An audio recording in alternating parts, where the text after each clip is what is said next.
बिहार की मिट्टी में बहुत संघर्ष है भाई, बहुत सारी कहानियां हैं। फिर वो कहानी दिनकर की भी है, वो कहानी गांधी की भी है। एक ही गांव से 6 IAS पीसीएस निकल जाते वो हैं। तो देखो, वो वही संभव है भाई। अच्छा, लौंडा डांस किया है कभी? लौंडा डांस ना मैंने ना करा। हाँ? छिछोरापंथी मैंने बेहिसाब करी है। अच्छा। राखी का स्वयंवर is a history. Ravi Kishan ji को बुलाया गया। मैंने रवि किशन जी से बोला आप क्या दहेज में आओगे इनके साथ? मुझे मालूम चल गया था कि मेरे गले में माला डलने वाली है। मुझे इसका आभास हो गया था। अंतिम 4 में मैं पहुंच गया था। बिहारी या भोजपुरी सिनेमा को ना कैटेगराइज कर दिया गया है। कुछ चुनिंदा लोग हैं जो इंडस्ट्री में, वो लोग ना नैरेटिव सेट करते हैं कि भोजपुरी में गंदगी है। प्रोग्रेसिव पॉलिटिशियन कौन लगता है तुमको? मनोज तिवारी। बिहार के एक छोटे से गांव से, भभुआ से निकल करके वो बंदा को दिल्ली में खड़ा कर देते हो इलेक्शन लड़ने, पर अगला बंदा वहाँ जीतता है और लगातार जीतता है भाई। ऐसा कभी इंसिडेंट हुआ कोई कास्टिंग काउच या ऐसे कुछ? नहीं भाई, मेरे साथ कोई काउच पाउच नहीं हुआ। मैं सब जानते हैं ना कि मेरे अंदर बिहार और उत्तराखंड दोनों का पानी पटक के मारूंगा। बी ब्लंट पॉडकास्ट है ये, और इसको लाइक करें, सब्सक्राइब करें और इसको अपना अपार स्नेह और प्रेम दें, और इस पॉडकास्ट को भी अपना स्नेह दें, इन्हें भी दें भाई साहब को हमारे, और इन्हें भी दें। और भाई आप लोग सारे लोग मस्त रहो, स्वस्थ रहो, यही कहना है। आज के जो मेरे गेस्ट है, इन्होंने मुंबई में रहकर एक वक्त का वड़ा पाव खाकर और रात में जुहू बीच पे सोकर, पैदल, कभी बस में विद टिकट या कभी ट्रेन में विदाउट टिकट, स्ट्रगल कभी नहीं किया है। सो प्लीज वेलकम प्रतिज्ञा के विलन, जिन्होंने इंडियन टेलीविजन ही नहीं भोजपुरी इंडस्ट्री में भी अपनी एक्टिंग का लोहा मनवाया। इतनी तारीफ काफी है? बहुत है भाई। Please welcome Manmohan Tiwari. Thank you भाई। तो क्या हाल है मनमोहन जी? मैंने बहुत लोहा मनवाया, पीतल मनवाया, तांबा मनवाया, अभी हीरा मोती के पीछे पड़ा हूं मैं। अच्छा, ये सब चीजें जो बिकने नहीं वाली है वही मनवाया है। सोना कब मनवाओगे? अरे सोना भी बन जाए। अच्छा, हीरा नहीं बिक रहा? हीरा नहीं बिक रहा? सोना तो तुमने पहले किया ही होगा। सोना में मनवाता नहीं हूँ भाई। सोना, बेबी, चांदी, जादू टोना, ये सब ये वो विशेषण है जो मैं इस्तेमाल करता हूँ अपने प्रेम को परिभाषित करने में। ओहो, बड़े प्रेम किए तुमने। मेरा नाम ही मनमोहन है ना भाई, क्या करें। तो मनमोहन मुझे बताओ कि एक्टिंग करने से पहले कभी तुमने लिट्टी चोखा बेचा है या दूध बेचा, ऐसा कुछ किया है? नहीं भाई, मैंने ऐसा कुछ भी नहीं बेचा है ना। और जब आप इंट्रोडक्शन दे रहे थे ना, मैंने कभी बड़ा पाव खा के संघर्ष किया है। बड़ा पाव खाया बहुत है।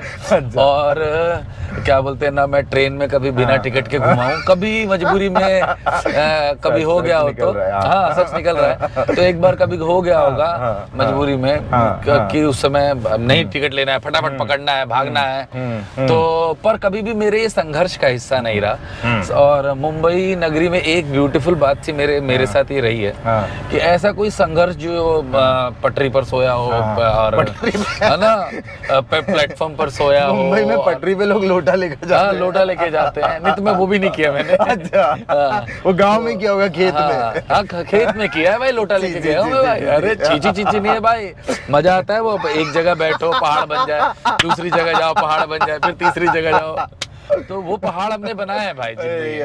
खैर, अब आपने शुरू करा है तो मैं क्या करूं? नहीं, ये ऐसे ही हम तो ब्लंट है और एकदम ऐसे ही ओपन है। तो बस, तो फिर तो मुझे बताइए, ये छोरा गंगा किनारे वाला जो इंस्टा आईडी रखा है, तो बीवी बोलती नहीं कि भाई शादी वादी होगी, पापा गंगा किनारे वाला होना चाहिए? नहीं भाई, ये तो छोरा गंगा किनारे वाला ही है। ये छोरा गंगा किनारे वाला पापा बन गया है, वही ये अंतर है। तो पापा से संबंधित जितनी भी मेरी आइडेंटिफिकेशंस है, पहचान है, वो सब है ना इंस्टा पे। तो जो कोई देखेगा तो दिखेगा ना, उसमें पापा भी है, मम्मी भी है, बेटी भी है।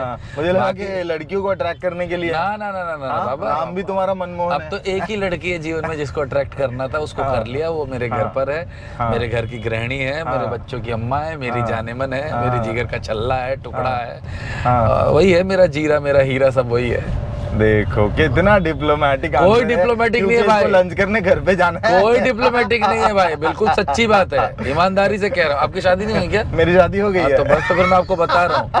इसीलिए बता रहा हूँ, तुम कितने ईमानदारी से बोल रहे होगे। मैं बहुत ईमानदारी से, I am blessed to have my wife Sneha.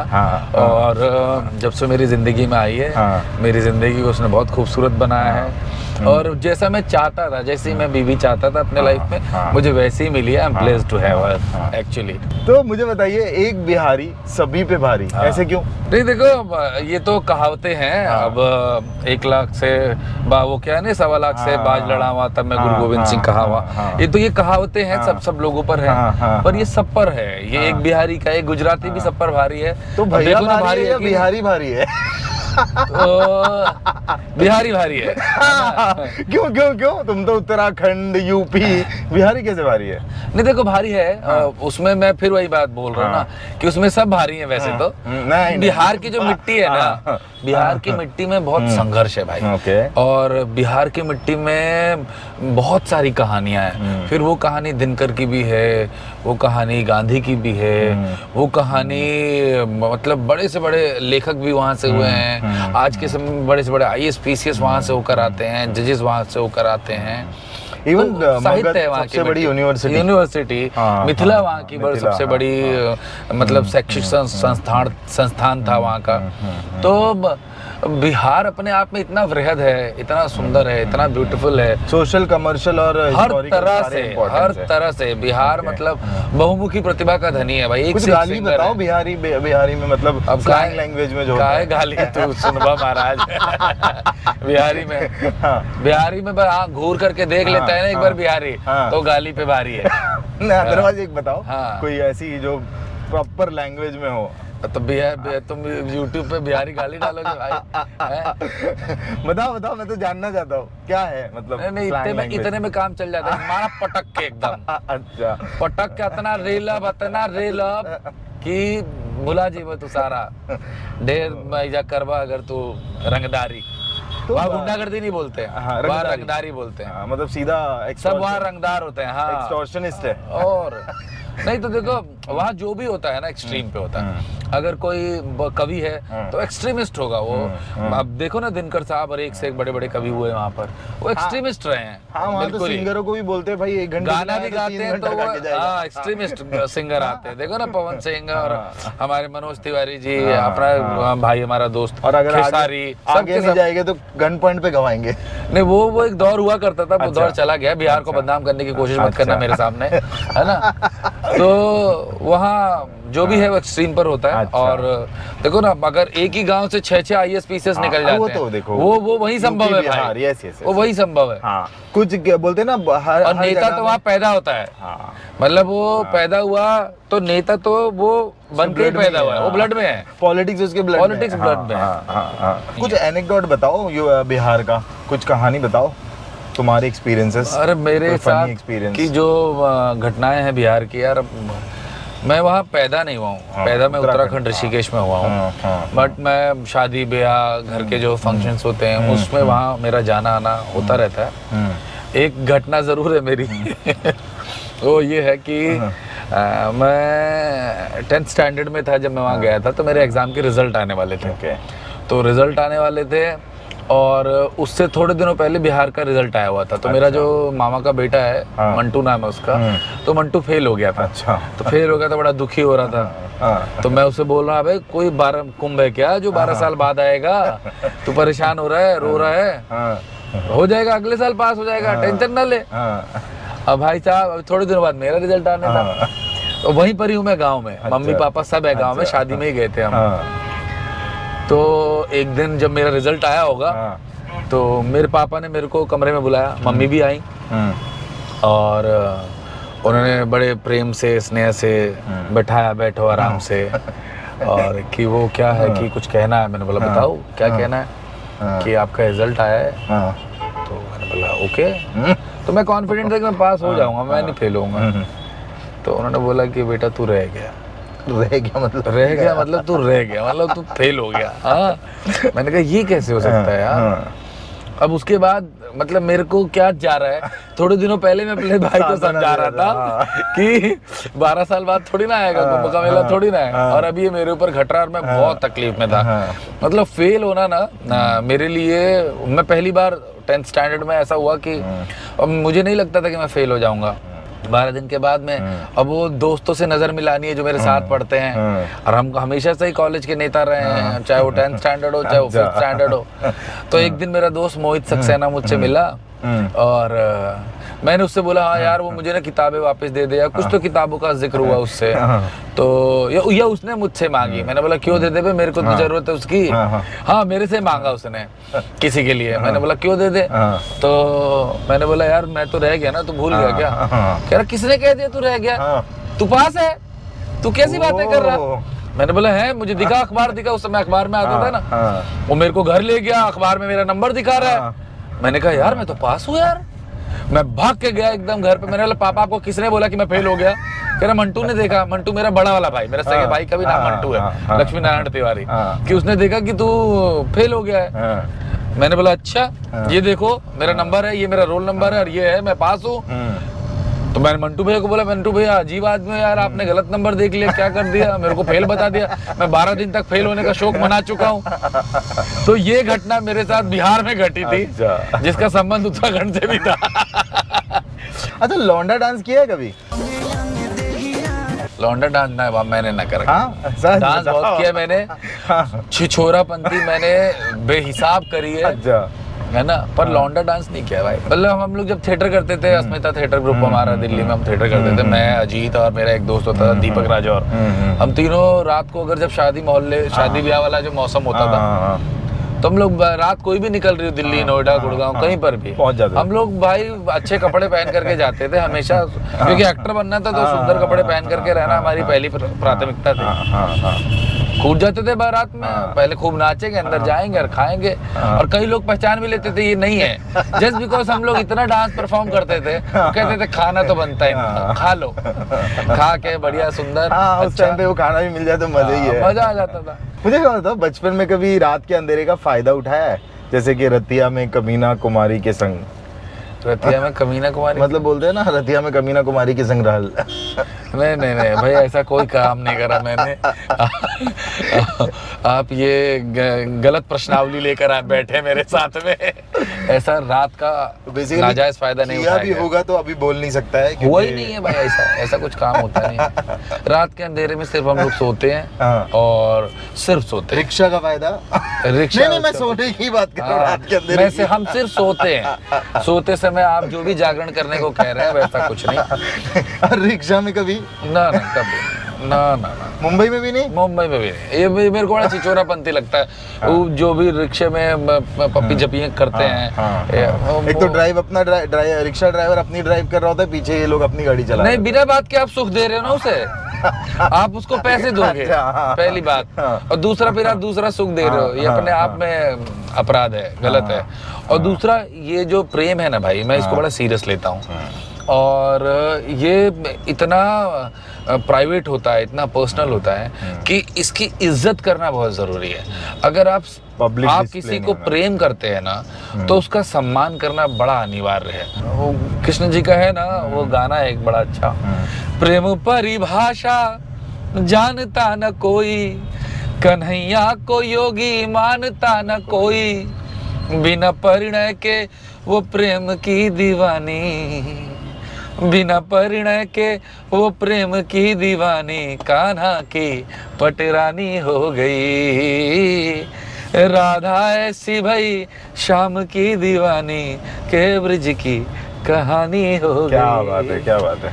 मतलब तो, तुम भी on the way to become singer हो सकते हो कभी? नहीं भाई, मैं हो तो देखो, प्रारब्ध आपका क्या है पता नहीं, पर सिंगिंग की मैंने कभी कोशिश नहीं करी है। बट हाँ, अच्छे गानों का मैं मतलब प्रशंसक हूँ, सुनना पसंद करता हूँ। ये अनूप जलोटा जी का बहुत सुंदर भजन है, और ये मुझे बहुत पसंद है। मीरा हो गई मगन, मीरा हो गई मगन, ओ क्या है, वाह। ऐसी लगी लगन, मीरा हो गई मगन, वो तो गली गली हरि गुन गाने लगी, ऐसी लगी लगन। क्या बात है। मुझे बताओ कि तुमको उत्तराखंड में मीरा मिली नहीं, तो तुम सीधा होम टाउन से यहाँ स्वयंवर में क्यों कूद पड़े?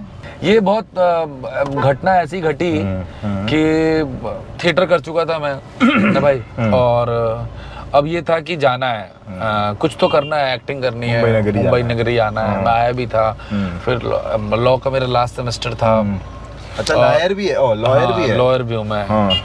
और लॉ का लास्ट सेमेस्टर करने के लिए मैं 2-3 महीना यहाँ रुक करके आशा चंद्रा का एक्टिंग इंस्टीट्यूट है वहाँ हम लोग करने के लिए गए थे। तो 1 महीना करा, मुझे समझ में आ गया कि भाई इससे कुछ ना होगा।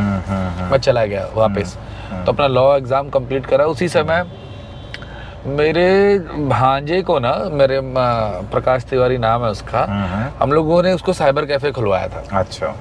उस समय ऑर्कुट चलता था। तो ऑर्कुट में उसने ना ये भर दिया, मेरा राखी के स्वयंवर का वो भर दिया। अच्छा, बिना बताए? बिना बताए। वो क्यों भर दिया? क्योंकि कुछ मेरे दोस्त, हमारे एक बड़े भाई मित्र हैं दिवाकर चौबे, वो लोग कह रहे थे अरे स्वयंवर आ रहा है, जाना उसमें जा और इसी से तेरे रास्ते खुलेंगे। मैंने बोला वो बड़ा थाल लेकर के खड़ी है मेरे लिए रास्ते खोलने के लिए, है ना। तो पर ये भांजे ने सुन लिया। अच्छा। उसने ऑर्कुट से मेरी 2 फोटो निकाली और इसमें भर दिया, डाल दिया। अच्छा। मेरे को ऑडिशन के लिए कॉल आ गया।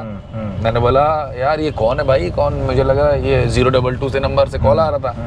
मुझे लगा मजाक होगा, झूठ होगा, मेरे दोस्त लोग ही कर रहे हैं। मैंने भी बड़ी बड़ी बातें हाँक दी। हाँ वो मैं दिलीप कुमार, वो मधुबाला, मैं बच्चन, वो रेखा, बड़ी बड़ी बातों में तो प्रभु हमारा हाथ कोई पकड़ नहीं सकता। तो उन लोगों ने बोला कि आप मुंबई आ जाइए, आपका ऑडिशन होगा। मैंने सोचा ये भाई लोग ही मजाक कर रहे होंगे कोई। मैंने बोला टिकट भेज दो। भाई हम अगस्त क्रांति से जाने वाले लौंडे, हमारे लिए फ्लाइट की टिकट आ गई। तब समझ में आया कि भाई कुछ तो गड़बड़ हुआ है। हम पहुंच गए वहाँ। असलियत है।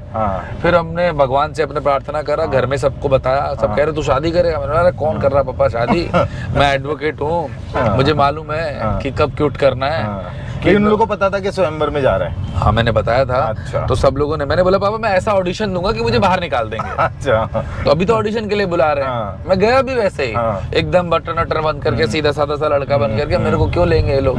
और मेरे से पूछा कि कितना कमाते हो? मैंने बोला मैं तो 20,000 कमाता हूँ, योगा सिखाता हूँ, कराटे सिखाता हूँ। तो कह रहे 20,000 में तो उसकी लिपस्टिक भी नहीं आती। मैंने कहा नहीं लगाएगी लिपस्टिक, ऐसे ही लाल रहेगी वो। हमारा प्रेम इतना बड़ा है तो मेरा प्रेम की लाली से लाल रहेगी भाई, उसे लिपस्टिक लगाने की जरूरत नहीं पड़ेगी। तो मेरा जो ऑडिशन हुआ खूब दासू सा हुआ। और अब उन लोगों को वही मेरा बेबाकपना पसंद आ गया होगा, जो आज हमको समझ में आता है कि हर लोग कुछ तो डिफरेंट कैरेक्टर ढूंढ रहे होते हैं। और उन्होंने मुझे बुला लिया। और बुला लिया तो उसके बाद फिर पिक्चर शुरू। फिर तो राखी का स्वयंवर इज अ हिस्ट्री। तो फिर क्या ऐसा कोई एक फनीएस्ट इंसिडेंट राखी के साथ में कुछ स्वयंवर पे? बहुत सारे इंसिडेंट है भाई, बताओ एक कोई। मतलब उसमें क्या बोलते हैं, हमारी गर्लफ्रेंड का नाम आ गया था, है ना। उस समय की। अब उसको बदनाम करने के चक्कर में लोग पड़ रहे थे। तो वहाँ मैं भिड़ गया। मतलब एक्स जो तुम्हारी हो चुकी थी? हाँ जो भी थी वो। तो मैंने तो उनको बोला कि भाई मनु की श्रद्धा होती है ना। अब वो श्रद्धा के चक्कर में पड़ गई कि इसकी तो कोई गर्लफ्रेंड है, श्रद्धा नाम की है, और यहाँ पर मेरे से शादी मनाने आया। मैंने बोला तुम मतलब बहुत मतलब ऐसे बोल रही हो। रवि किशन जी को बुलाया गया। मैंने रवि किशन जी से बोला आप क्या दहेज में आओगे इनके साथ? तो वो भी गुस्सा हो गया, हर हर महादेव, हर हर महादेव। तो पर उन्होंने मेरा मतलब वो समझ गया कि ये लड़का एक्टर बनने आया है भाई। हाँ दुष्ट है ये। तो उनकी मेरी ट्यूनिंग अच्छी हो गई। तो वो समझ गए। फिर राखी से क्या बोला? राखी थोड़ी सी नाराज हुई। नाराज होकर के क्या करना है किसको? मतलब तुम बड़ा बस 16 लौंडों को इकट्ठा कर रखा है यहाँ, और मेरा अगर कोई भूत भविष्य वर्तमान है तो मुझके लिए लड़ रही हो फालतू में। Oh my Jesus. ठीक है, ऊपर से जीसस भी कह रहे होंगे कि बेटा क्या कर रहे हो आप, नहीं करो ऐसे, ठीक से रहो, कायदे से रहो। मैंने डायरेक्ट जीसस से बात करी कि प्रभु प्लीज समझाओ इसको, है ना, ये बिना बात के फट रही है। तुम स्वयंवर करने ही नहीं गए थे राखी? सच बताऊं तो हाँ, मैं तो भाई परफॉर्म करने के लिए गया था। और कि लोग मुझे देखे, जाने, पहचाने, और मेरी अभिनय क्षमता से रूबरू हो, मेरा साक्षात्कार जो है वो एकदम क्लियर हो, स्पष्ट हो लोगों के सामने, डायरेक्टर प्रोड्यूसर्स के सामने, मुझे जान पाए कि एक एक्टर आया इंडस्ट्री में। मेरा उद्देश्य एकमात्र था राखी के स्वयंवर में जाने का, विद ड्यू रिस्पेक्ट टू राखी। मतलब ऐसा मैं बिल्कुल भी नहीं कहूंगा कि नहीं रिजेक्ट कर रहा हूँ राखी को, एक अलग मैटर है। पर राखी मेरे जीवन का एक अभिन्न भाग है। मतलब मैं उसको डिस्कार्ड नहीं कर रीजन ऑफ सकता। Coming to Mumbai. भाई बिल्कुल सीधी सी बात है, मतलब वो बहुत ही टुच्ची और छोटी बात हो जाएगी कि मैं ये कहूँ कि राखी का कंट्रीब्यूशन नहीं है। राखी के स्वयंवर का बहुत बड़ा कंट्रीब्यूशन है मुझे मुंबई में स्टेब्लिश करने के लिए, इंडस्ट्री में स्टेब्लिश करने के लिए। पर मैं ये कहूँगा कि वो पहली सीढ़ी जरूर थी, पर वो मेरे ऊपर पहुंचने के लिए या जहां तक भी मैं जिस सफर में मैं हूँ वो रास्ता नहीं है। ओके। वो सिर्फ एक सीढ़ी थी, सीढ़ी में भी पहला पायदान था। अच्छा। बस इतना ही था, उस पे उसने जरूर मुझे चढ़ाया है। क्या रीजन था छोड़ने का? भाई मुझे मालूम चल गया था कि मेरे गले में माला डलने वाली है, मुझे इसका अच्छा। आभास हो गया था। अच्छा। पूरा वो कहते हैं ना, पूरी वाइब्रेशन यही कह रही थी। हाँ, अंतिम हाँ, 4 में मैं पहुंच गया था। हाँ। ना कहते भी अंतिम 4 में मैं पहुंच गया था। जैसे अभी राखी का एक स्टेटमेंट आया था, मैं हिंदुस्तान की बेटी और पाकिस्तान की बहू हूँ। मैंने नहीं सुना भाई, no comments, I don't know. अगर ऐसा उसने बोला है तो what is your thought about? अरे मैंने सुना ही नहीं भाई, मेरा मैं मैं बता क्या रहा हूँ उसके ना, थॉट का, मैं तुमको, हाँ, वो मैं- कुछ भी कर सकती है। Rakhi can do anything, she has guts, power.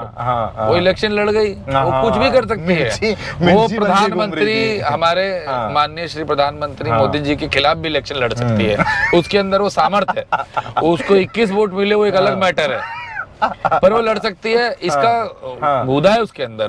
Pakistan को सुधार देगी भाई, अपना पड़ोसी तो है पाकिस्तान, कोई दुश्मन थोड़ी ना हम लोगों के। मैं बिल्कुल भी दुश्मन नहीं मानता, कैसे सुधार देगी? क्योंकि वो स्ट्रेट फॉरवर्ड है भाई, वो जो भी डिसीजन लेगी वो सही लेगी, वो बंदी सेट है। जाने दो ना। एक डिसीजन बताओ पाकिस्तान में। वो पाकिस्तान के पंखे बैन करवा देगी कि सुसाइड ना हो, कि वहाँ तो सुसाइड ना हो। सुसाइड की जरूरत ही नहीं है, लोग वैसे ही बेचारे मर रहे बम और तो वो इससे। नहीं मरने देगी ना लोगों को, वो इंटरटेनर है भाई। अच्छा। जब भी कोई इंटरटेनर आएगा तो वो एंटरटेन करेगा लोगों को, खराब नहीं करेगा। जो कलाकार होते हैं बड़े सॉफ्ट हृदय वाले होते हैं। तो उसको यहाँ एंटरटेनमेंट मिनिस्टर क्यों नहीं बना दे? उसको पाकिस्तान भेज रहे हो तुम? नहीं, यहाँ पर है ना एंटरटेनमेंट के मिनिस्टर। क्यों? लेकिन तुम चाहते हो एग्जिस्टिंग लोग नहीं चेंज हो और नए नहीं आए? नहीं बिल्कुल, अरे भाई देखो, चेंज इज कांस्टेंट, एक ये चेंज ही है जो होता रहता है और ये होते रहना चाहिए। तो यहाँ पर अगर कुछ गड़बड़ हो तब तो मैं बोलूँ कि चेंज करके उसको दूसरा ला दो।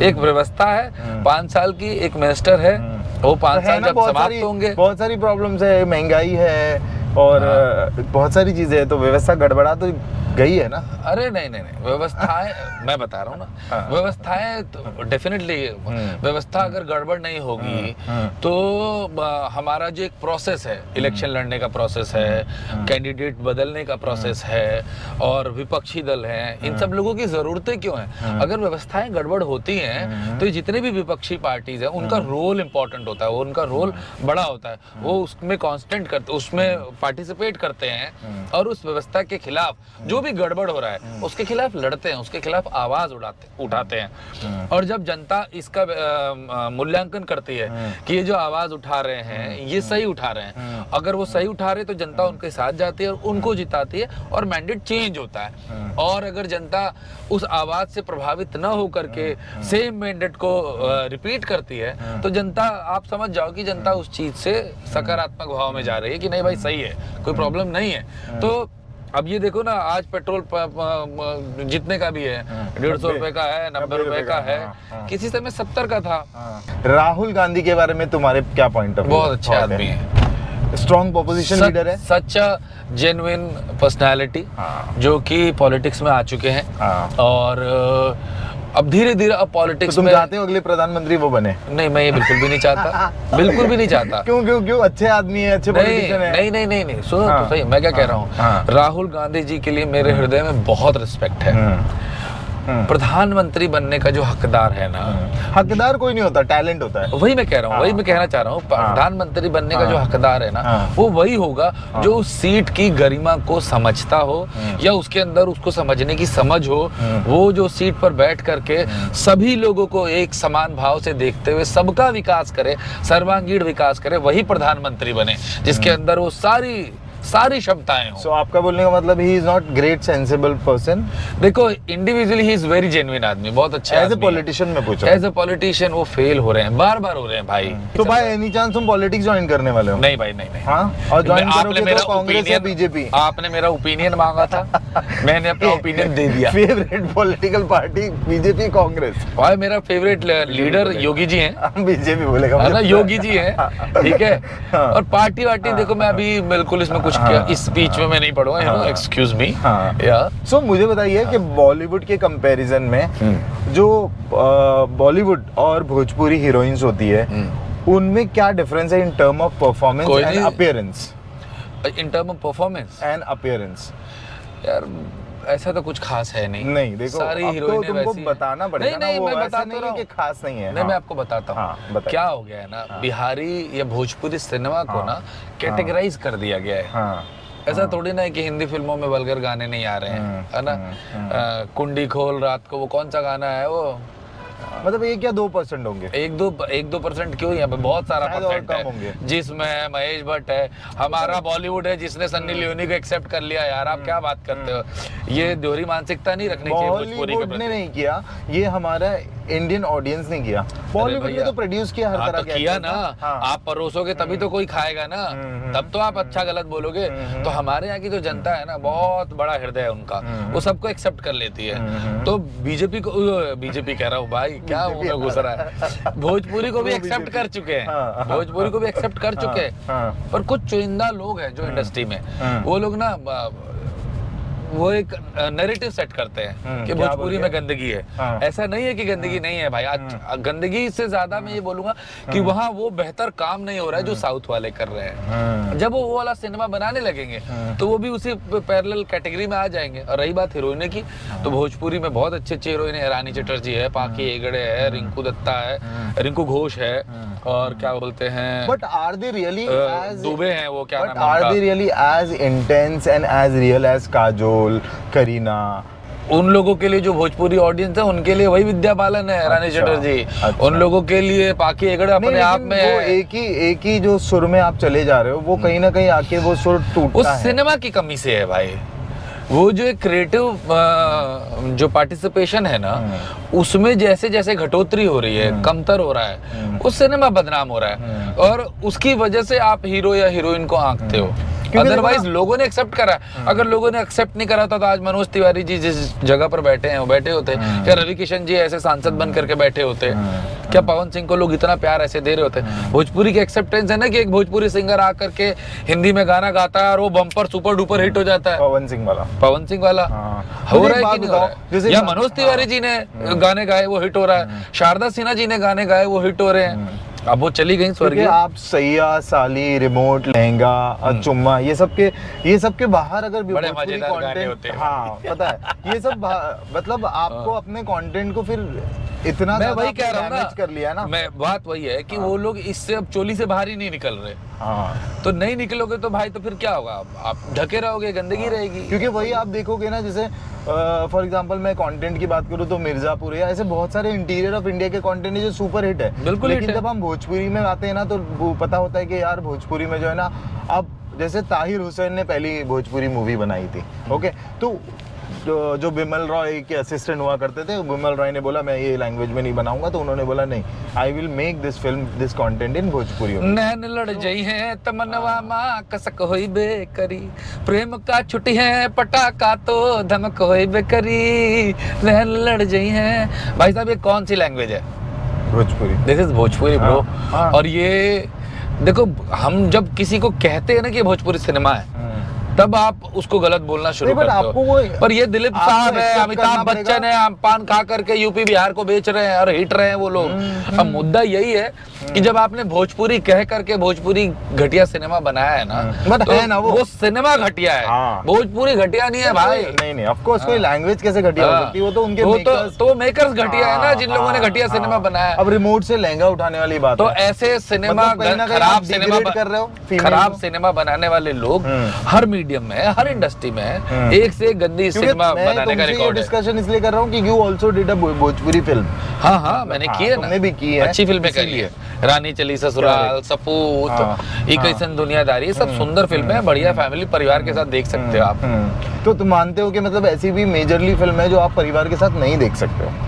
हाँ बिल्कुल ऐसा या काम ऐसे- करते हैं ना ये लोग। क्योंकि परिवार के साथ आप बैठ के वो गाना नहीं सुन सकते, परिवार के साथ बैठ करके रिमोट तो से मैं आप लहंगा परिवार नहीं के उठा साथ सकते बैठ हो। करके मैं बॉलीवुड के जिस्म भी नहीं देख सकता। हाँ, परिवार के साथ बट वेरी फ्यू फिल्म्स ना इन कंपैरिजन ऑफ बॉलीवुड। नहीं वो फ्यू इसलिए है हाँ। क्योंकि बॉलीवुड में खूब सारा काम होता है, बहुत सारा काम होता है, मार्केट बड़ा है। मार्केट बड़ा है ना भाई। और भोजपुरी का मार्केट अभी उन चुनिंदा लोगों के पास है जो लोग अच्छा काम करने से डर रहे हैं या अच्छा काम इसलिए नहीं कर पा रहे हैं कि उनको रिकवरी की चिंता है। उसमें बहुत बड़ा रोल वहाँ की सरकार का भी है, शुरू से लेकर अब तक का। क्यों सब्सिडी तो दे रहे हैं। अब दे रहे हैं सब्सिडी, हाँ। सिर्फ सब्सिडी सिनेमा बनाने के लिए है। पिक्चरें लगेगी कहाँ, पिक्चर हॉल में लगेगी ना। एक भी पिक्चर हॉल की अच्छी स्थिति नहीं है। अच्छा। जैसे महाराष्ट्र में क्या है, मराठी सिनेमा आता है भाई, कंपलसरी आपको सिनेमैक्स हो, सिनेपोलिस लगाना पड़ेगा। सिनेमा लगाना पड़ेगा। Correct correct. आने वाले दौर में क्या भोजपुरी के कंटेंट ठीक होते हुए नजर आ रहे हैं। देखो हमेशा Genuinely। हमेशा हाँ। आपको नहीं दिख रहा है हाँ, का तो नहीं मतलब ये होगा, ऐसा बिल्कुल नहीं भी है। नहीं है ऐसा कि कुछ हो नहीं रहा हाँ, है। हाँ, ऐसी हाँ। बहुत सारी चीजें जो हाँ, हमें दिख नहीं रही correct हैं है, पर हाँ। हो रही हैं भाई, हाँ, है ना। हाँ। तो आशावादी रहना बहुत जरूरी है भाई। हर सिनेमा जैसे बीच में हमारा बॉलीवुड एकदम ठप हो गया था, खत्म हो गया था, सिर्फ साउथ साउथ साउथ साउथ चल रहा था। आए ना पठान लेकर के शाहरुख खान, आए एकदम हिला दिया, सब लोगों को बता दिया कि हेलो भाई अभी किंग जिंदा है। तो इसी में सलमान खान आए, बड़ी फिल्म लेकर के आए, चला दिया। तो उसके बाद फिर अभी ऋतिक रोशन आए, एक बड़ी फिल्म लेकर के आए, चला दिया। अभी वो कौन सी स्त्री 2 आई थी ना, क्या भूत, उसने कितने अच्छी कमाई करी। तो हमें ऐसा लगता होता है भाई कि चीजें डूब रही हैं, खत्म हो रही हैं, पर इसकी जड़ें इतनी मजबूत है ना कि डूबेंगी, खत्म होगी नहीं। और ये कला है। मैं तो आज भी जैसे मेरी उससे बात हो रही थी पारितोष से, तो उसने बोला कि शूल भोजपुरी पिक्चर ही तो है, thanks of Wasseypur Bhojpuri picture ही तो है। उसने गलत नहीं बोला, मिर्जापुर आप ही ने बोला ना, मिर्जापुर भोजपुरी तो है। पंचायत कहाँ का कंटेंट, पंचायत कहाँ का कंटेंट है भाई, यूपी बिहार का ही कंटेंट है ना। तो भोजपुरी सिनेमा ही तो है ये आप इसको आप अलग क्यों काउंट कर रहे हो, ये वही है भाई। नहीं लेकिन ना उनको वो present लोग करने का वो तरीका लोग ये बोल different के है नहीं भाई। बेच रहे कि हम भोजपुरी पिक्चर नहीं बना बोल रहे नहीं हैं। सकते ना, क्योंकि वो प्योर हिंदी में है, मतलब नहीं भाई, खाली टच है नॉर्थ का। नहीं। अदरवाइज भोजपुरी जो तुम अभी भोजपुरी में बात करते हो, Bhojpuri is a language proper, भाई जैसे भोजपुरी हिंदी लैंग्वेज है जैसे आप पटना जाओगे ना, हाँ। आप उसी टच को देखोगे, सब लोग उसी टच में बात कर रहे हैं, कोई खाटी भोजपुरी नहीं बोल रहा होता है। तो जब टिपिकल आप भोजपुरी पर आते हो तो लोग भोजपुरी भी बोलते हैं, ऐसा नहीं है वही है। देखो one of the biggest industry हुआ करती थी, मतलब आज भी है, इट्स रनिंग। बट हाँ वही है कि वक्त के साथ शायद कुछ चीजें चेंज बिल्कुल चेंज होगी भाई, बिल्कुल बेहतर होंगी आने वाले, हम करेंगे आने वाले टाइम पे। मुझे बताओ रवि किशन जो है, रवि किशन जी और मनोज तिवारी में प्रोग्रेसिव पॉलिटिशियन कौन लगता है तुमको? अरे बाप रे बाप, दोनों मत बोलना बस। दोनों तो नहीं है। रवि किशन जी लगते हैं, रवि किशन जी लगते हैं, कैसे? मनोज जी भी हैं, ऐसा नहीं है। रवि किशन जी ज्यादा है, फिर एक होता है ना, ज्यादा है ना, बोलता रहा हूँ मैं, रवि किशन जी ज्यादा है हाँ कैसे भाई, मतलब? क्योंकि वो बेहतर एक्टर भी हैं। हाँ अगर आप मुझे दोनों के बीच में बोलोगे कि दोनों के बीच में बेहतर पॉलिटिशियन कौन है, तो मैं बोलूंगा शायद मनोज तिवारी जी, ठीक है।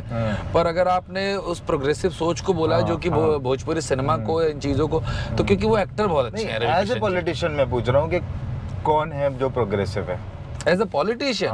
मनोज तिवारी, सॉरी, अच्छा माय मिस्टेक। हाँ क्यों, ऐसे क्यों लगता है तुमको? भाई वो दिल्ली में है ना।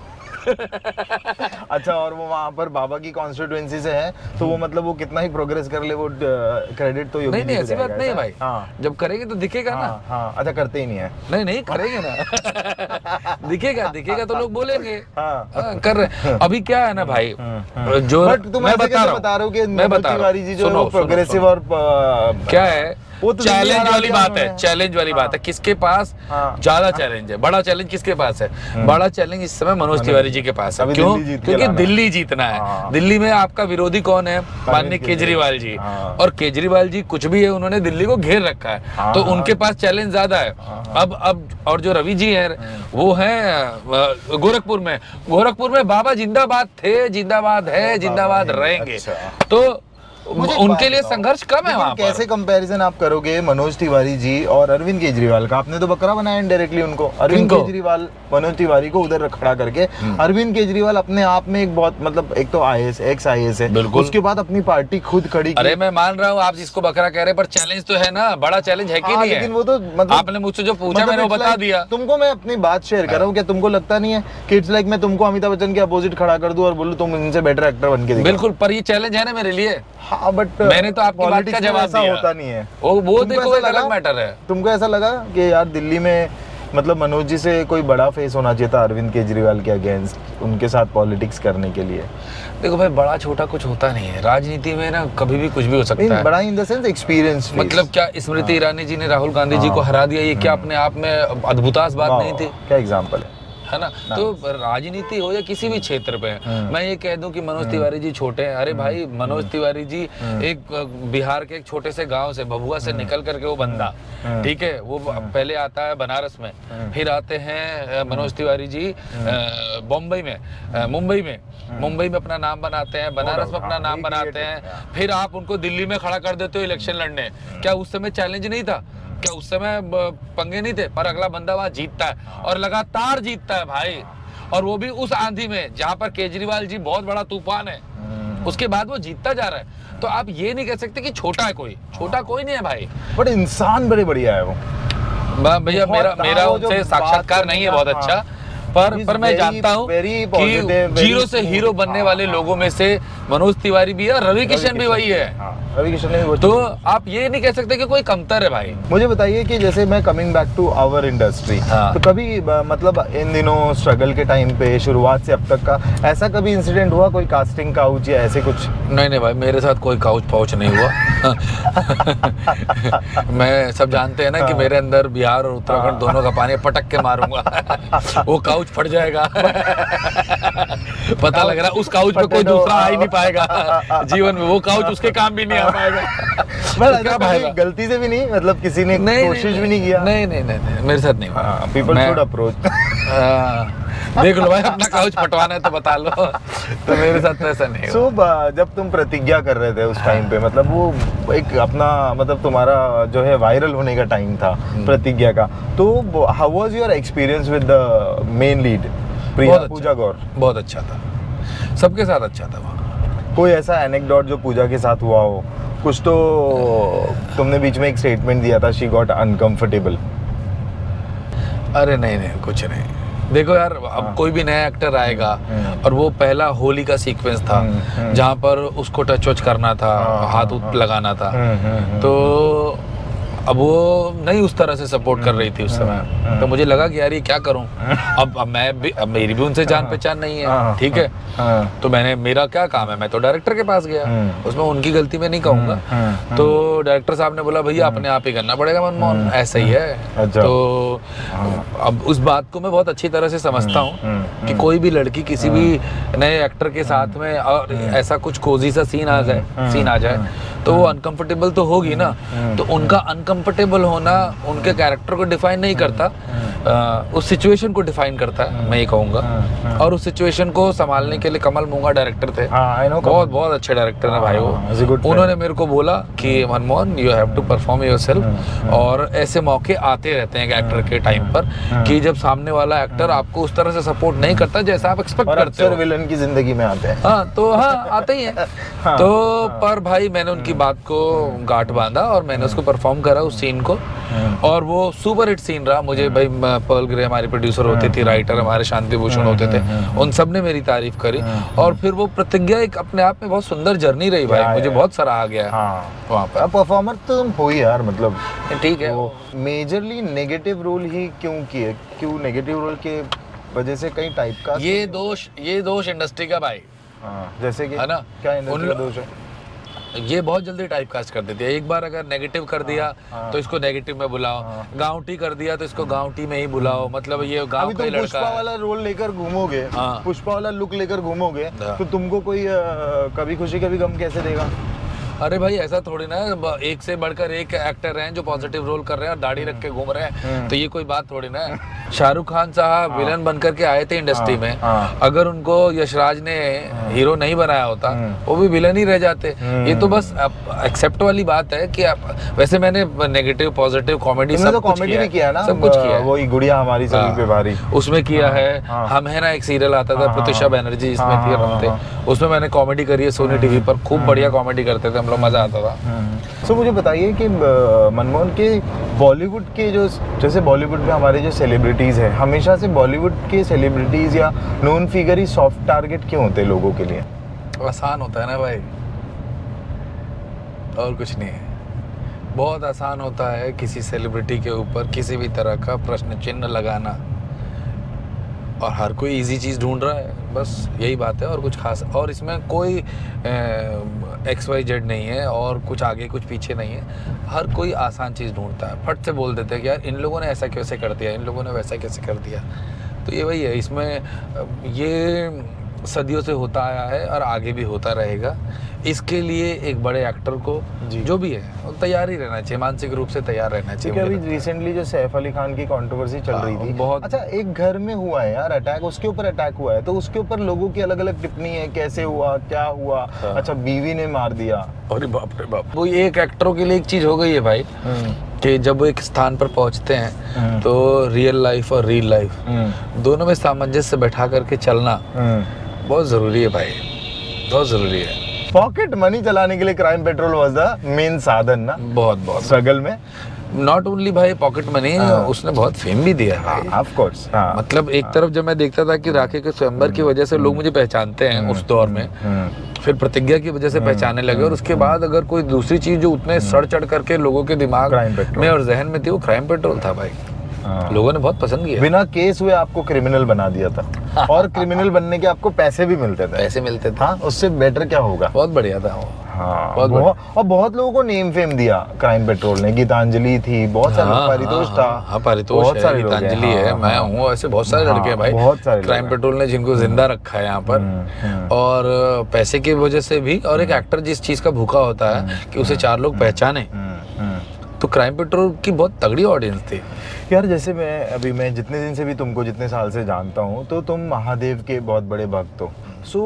मैं थोड़ा सा है ना, अभी महाकुंभ का वक्त चल रहा है, तो मैं जानना चाहता हूँ what is Mahadev according to you.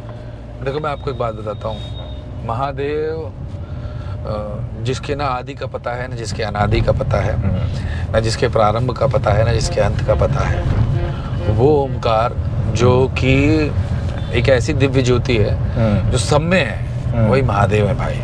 मतलब महादेव को डिस्क्राइब करना तो कठिन काम है, पर मैं ये ज़रूर बोलूँगा कि वो एक ऐसी शक्ति हैं जो कि हर जगह व्याप्त है। एक ऐसी शक्ति हैं जो किसी से भी परे नहीं है, वो महादेव की शक्ति है भाई। आप चाहो ना चाहो, आपने अगर महादेव का क्वेश्चन पूछ लिया, इसका मतलब भी यही है कि महादेव आपके अंदर है, मेरे अंदर है, कण कण में है। तो महादेव तो वो है। रही बात कुंभ की, तो कुंभ में जरूर अभी 144 साल बाद हो रहा है। हाँ, तो पर मैं एक बात जरूर कहना चाहता हूँ, अभी चूंकि कल ये घटना घटी है खराब, स्टैम्पेड जो हुआ था। हाँ, तो मैं लोगों से यही कहूँगा भाई कि मेरी आस्था है महाकुंभ में, और बहुत ही प्रचंड आस्था है। मैं खुद भी जाने का प्लान कर रहा हूँ, पर 4 तारीख तक आप लोग भी मत जाइए, बच के रहिए। क्यों? आपका जीवन ही नहीं रहेगा भाई। क्यों 4 तारीख तक क्या है? 4 तारीख तक भीड़ ज्यादा है। अच्छा। 4 तारीख के बाद प्लान करिए, जाइए, मैं आपको रोकूंगा नहीं। आप जाना चाहते हैं बिल्कुल जाइए, हृदय से जाइए, मन से जाइए, और अपने संस्कारों को जिंदा रखिए, अपनी आस्था को जिंदा रखिए। ये 2024 में ऐसा हो गया कि हर आदमी प्रवचन देना चाह रहा है, सुनने वाले बहुत कम है, नहीं लगा तुमको? हाँ। वो एक बंदा है, उसने IIT छोड़ के he become a spiritual now, वो बाबा बन गया। तो नहीं देखो, ये उस बाबा पे इम्प्लीकेट नहीं होता है, मतलब इम्प्लाई नहीं होता है सिर्फ। ये ज्ञानी तो यार हमारे यहाँ हर जगह कोई है, हर किसी को ज्ञान दे रहा है। जब से सोशल मीडिया प्रभावी हुआ है, इतने सारे ज्ञानी आ गए हैं प्रभु, और लाखों फॉलोवर है उन ज्ञानियों के, ठीक है। तो वो तो आप क्या ही बोले, जिसको मौका मिल रहा है वो माइक लेकर के ज्ञान दे रहा है, पूरी कोशिश कर रहा है, पेल रहा है। हाँ, तो वो आप रोक नहीं सकते। रही बात उसकी, तो मैं आपसे एक बात कहूँ भाई कि कभी कभी हम लोग जब बहुत कुछ पा जाते हैं ना, तब हमें ये रियलाइज होता है कि ये जो है सब बेकार की चीज़ है। हम लोग जिसको कैसे, मैं आपको एक बात बताऊं, रामधारी से दिनकर की कविता है, कौन कहे या प्रेम हृदय की बहुत बड़ी उलझन है, जो अलभ्य जो दूर उसी को अधिक चाहता मन है, उस पर भी नरमे प्रवृत्ति है क्षण क्षण अकुलाने की, और नई नई प्रतिमाओं का नित नया प्रेम पाने की। वश में आई हुई वस्तु से उसको तोष नहीं है, जीत लिया जिसको उसके आगे संतोष नहीं है। नई रिद्धि नई सिद्धि नित्य नया संघर्ष चाहता है नर, कर स्पर्श से दूर स्वप्न झिलमिल नर को भाता है। ग्रीवा के झूलते कुसुम पर प्रांति नहीं जगती है, और पद पर जो चढ़ गई चांदनी फीकी वो लगती है। जो आपने पा लिया ना भाई, वो आपके लिए फीका हो जाता है। तो कुछ और पाने की चाह होती है, मतलब बेसिकली मोह माया से। हाँ, तो जब आप ये स्पिरिचुअलिटी की तरफ बढ़ रहे होते हो, तब जब आप लगता है ना यार ये सब बेकार था यार, शांति से रहना, अपने आप में रहना, या कहीं और। बट ऐसे कुछ ही लोग होंगे मेरे ख्याल से, सब लोग नहीं, सबके बस की है भी नहीं भाई, ये सबके बस की बात है। शून्य में जाना इज लाइक यार, अरे भाई साहब, गोइंग टू हेल ओनली। अरे क्योंकि शून्य कभी कभी शून्य में जाना it's not hell, it's sometime it's heaven also. Normal आदमी की बात करो कि उसने सोचा कि चल मुझे कल जो है संन्यास लेना है, इट्स नॉट इजी। इजी बात है ही नहीं भाई, बहुत डिफरेंट पाथ है, आपको कितने सारे हर्डल्स क्रॉस करने पड़ेंगे। कभी कभी आपको लगेगा चल घूम फिर के वापस लौट चलता हूँ, सबके बस की बात नहीं। नहीं, सबके बस की तो बात ही नहीं है। अब हम बढ़ते हैं रैपिड फायर राउंड की। Oh my God. So which is your favourite Bhojpuri song? एक गाना है जो हमेशा आपको जिंदा कर देता है, वही है लॉलीपॉप लागेलू। सुनाओ। जब लगा भी लू तो लिपस्टिक। मतलब ये गाना यार मुझे ना ऐसा एंथम है ना भाई। मुझे मनोज तिवारी का ना दूसरा गाना फिर अच्छा लगता है, वो जो बहुत फेमस है। अरे यार, जी है बिहार के लाला, मनोज तिवारी जी का। मनोज तिवारी जी का एक बहुत रिंकिया के पापा नहीं, और अरे बहुत फेमस गाना है, और तेरी, अरे पंचायत में भी है वो सॉन्ग। राजा जी एक करे तरह ना जरूरत मुहूर्त खूबसूरत ना हो। क्या बात है, वाह सॉन्ग यार। और मनोज जी की आवाज कितनी प्यारी है। नो डाउट, मतलब नो डाउट। प्रोडक्शन के पैसे से अब तक सबसे महंगी चीज कौन सी मंगाई तुमने? कुछ नहीं भाई, मैं तो राइस प्रेमी हूँ, बता तो रहा हूँ मैं, राइस प्रेमी हूँ। बहुत ज्यादा फ्राइड राइस ऑर्डर कर दिया कभी। ये तो बताएंगे प्रोडक्शन वाले। तो प्रोडक्शन वाले बताएंगे। पवन सिंह और खेसारी में ओवररेटेड एक्टर कौन है? भाई दोनों ही एक्टर नहीं है भाई। हेलो, दोनों सिंगर हैं, एक्टर दोनों ही नहीं है। तो उनको एक्टिंग करनी बंद कर देनी चाहिए। नहीं, ये मैं क्यों कहूँ भाई, हेलो हद है, कोई बात है? ऐसे बहुत सारे लोग जो बहुत सारी चीजें नहीं आती है पर कर रहे हैं ना। Biggest regret of your life Manmohan? यार मैं देर में बम्बई आया। बहुत देर में बम्बई आया। और भी पहली मुलाकात राखी से हुई। हाँ, तो अब मैं अगर आज कहूँ कि इस राखी का स्वयंवर रिग्रेट होगा तो गलत बात होगी ना यार ये। हाँ, एक डिश ऐसी जो आप अभी तक नहीं बना पाए?